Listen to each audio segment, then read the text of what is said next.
Lamb and Clara had been married for 12 years, a union that once felt like a fairy tale, but had since settled into the quiet rhythm of predictability.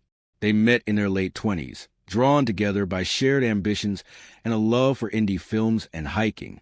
Liam, a reserved but thoughtful architect, found solace in structure, while Clara, a freelance graphic designer, thrived on spontaneity. Their differences had once complemented each other, but lately they felt more like cracks in a fragile foundation. Their daughter Sophie was 9, a bright, curious child who inherited Liam's calm demeanor and Clara's artistic flair. Life in their suburban home was comfortable, yet Clara often caught herself staring out the kitchen window, wondering when the mundanity had swallowed her whole. Liam's promotions at the firm meant longer hours, and Clara's freelance projects had dwindled into sporadic gigs. Conversations between them revolved around grocery lists and Sophie's school events, their laughter now a relic of photo albums. One evening, over a dinner of reheated pasta, Clara slammed her fork down. "Do you even see me anymore?" she snapped, her voice trembling. Liam looked up, startled. "What's wrong?" "Everything," she said, gesturing to the cluttered living room. "We're stuck in this loop. When was the last time we did something that wasn't just existing?" Liam frowned, pushing his glasses up. "Clara, I'm trying." Work's always been," she interrupted, tears welling. Meanwhile, Jenna's husband surprised her with a weekend in Paris. "Paris, Liam. We haven't left the state in years." He sighed, running a hand through his thinning hair. "We'll plan something, I promise." But promises, Clara thought, were just words to fill the silence. The invitation arrived 2 weeks later, a glossy invite for a rooftop party hosted by Oliver, Liam's college roommate. Oliver, the eternal bachelor, had recently sold his tech startup and was celebrating with an epic soiree. Liam hesitated. He'd never been one for crowds. But Clara's eyes lit up. "We're going," she declared, and for the first time in months Liam saw a flicker of the woman he'd fallen for. The night of the party, Clara slipped into a crimson dress she hadn't worn since their anniversary 5 years ago. Liam fumbled with his tie, admiring her. "You look beautiful," he said softly. She smiled, but it didn't reach her eyes. Oliver's penthouse was a glittering maze of strangers and champagne towers. Clara clung to Liam at first, but as the night wore on, she drifted toward the balcony, drawn by the city lights. That's where Oliver found her. "Clara Hart," he said, grinning, still stealing the spotlight. "I see." She laughed, but there was an edge to it. "You've done well for yourself." "Luck and timing," he shrugged, leaning beside her. Unlike Liam, always a steady one, the comet needled her. Steady isn't always enough. Oliver raised an eyebrow. Spoken like someone who's bored. The music swelled inside, and he offered his hand. "Dance with me." Clara hesitated, then took it. Liam, meanwhile, nursed a beer in a corner, watching Clara laugh with Oliver. His chest tightened. He'd never learned to navigate these scenes. Oliver's world of effortless charm and reckless spending. When Clara twirled on the fairy lights, her head thrown back in laughter, Liam felt like a ghost in his own life. By midnight, he was dizzy from the noise. He texted Clara, "Heading out for air. Meet you at the car." She didn't reply. Oliver's bedroom was quieter, the bass in the party a distant thrum.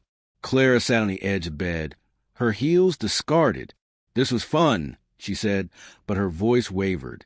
Oliver sat beside her. "You don't have to go back to the same old routine." His hand brushed hers, and she didn't pull away. "What if I want more?" she whispered. He kissed her, a slow, deliberate thing that tasted like rebellion. Clara's guilt surfaced briefly, but it drowned in the rush of feeling wanted again. When Liam finally found her, she was adjusting her earring in the hallway mirror, her cheeks flushed. "Ready to go?" he asked. She nodded, a voice in his gaze. The drive home was silent. Liam wanted to ask, "Who were you with?" Instead, he said, "Sophie's recital is tomorrow." Clara stared out the window. "I know." The weeks that followed the party were a blur of stilted conversations and unspoken accusations. Liam buried himself in work, sketching blueprints late into the night, while Clara stayed out longer, citing client meetings that never appeared on her calendar. Sophie noticed the tension, Her once chipper questions about family movie nights met with clipped replies. One afternoon, while sorting laundry, Liam found a receipt in Clara's coat pocket. A $300 charge from a boutique hotel downtown dated the night of Oliver's party. His hand shook as he confronted her. "What is this?"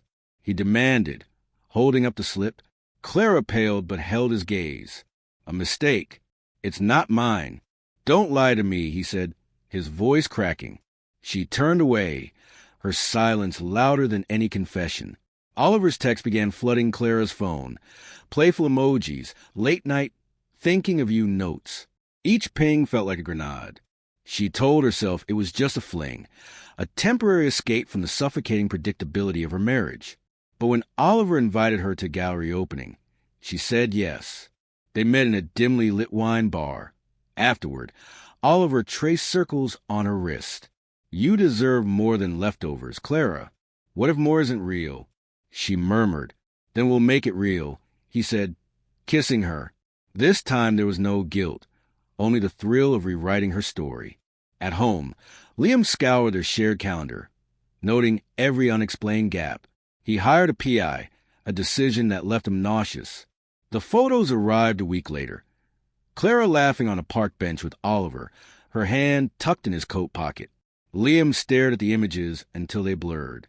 That night, he waited in the dark, the envelope on the kitchen counter. Clara froze when she saw it. "Is this why you've been so distant?" she asked, her voice icy. "Distant?" Liam laughed bitterly. "You erased us." Sophie's bedroom door creaked open down the hall. Clara lowered her voice.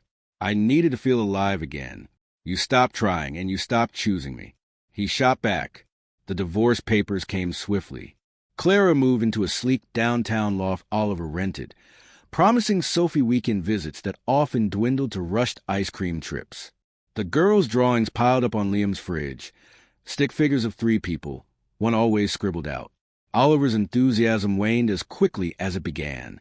He missed dates, canceled dinners, and rolled his eyes when Clara mentioned Sophie. "Kids cramped the vibe," he said once, tossing back a martini. One rainy evening, Clara showed up unannounced at Liam's doorstep, her hair plastered to her face. "Can I come in?" He blocked the doorway. "Why? I miss her. I miss you." Liam's jaw tightened. "You don't get to miss us after throwing us away." Months later, Clara sat alone in her half-empty loft, scrolling through old photos of Sophie's birthdays and Christmases. Oliver had ghosted her after a fight about clinginess. She dialed Liam's number, her breath shallow. "Sophie's recital is next week," she said. "Maybe we could all go together, like before." Silence. Then Liam's voice, steady and final. "She's moved on. You should too."